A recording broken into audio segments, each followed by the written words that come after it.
नमस्कार मित्रांनो, तुम्ही पाहता चॅनल 7 मराठी कॅफे। या चॅनलवर प्रथमतः तुमचं सर्वांचं स्वागत। मित्रांनो,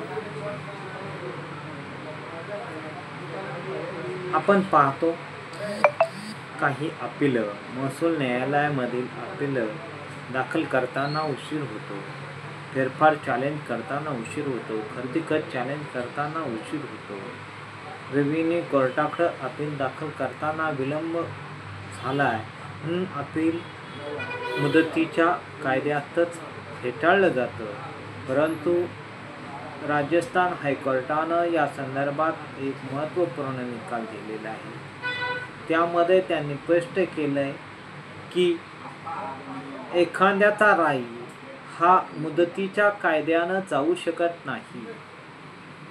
मुदतीची मर्यादा ही लीगल रेमेडी किती मर्यादापर्यंत असावी यासाठी आहे। त्यामुळे अपीलासाठी जर उशीर झालेला असेल तर एखादं बेकायदेशीर फेरफार असेल, बेकायदेशीर खरेदी खत असेल, बेकायदेशीर दत्तकपत्र असेल, या गोष्टींचा जो काय फेरफार किंवा रेव्हेन्यू अथॉरिटी समोर असणारे आदेश असतील, हे आदेश जर चुकीच्या पद्धतीने झालेले असतील, चुकीच्या पद्धतीनं जर एखादा एखादं ऑर्डर पास केलेली असेल तर ही ऑर्डर उशीर झालाय म्हणून चॅलेंज करता येणार नाही असं नाही, तर अशी ऑर्डर चॅलेंज करता येते। लीगल रेमेडीच्या संदर्भात लिमिटेशन उशीर कोणत्या कारणास्तव झाला, ह्या उशिराच्या संदर्भात योग्य संयुक्तिक कारण दिलं तर तुमचं अपील विलंब माफीचा अर्ज मंजूर होऊ शकतो। यासाठी राजस्थान हायकोर्टानं नुकतंच 10 ऑक्टोबर 2025 मध्ये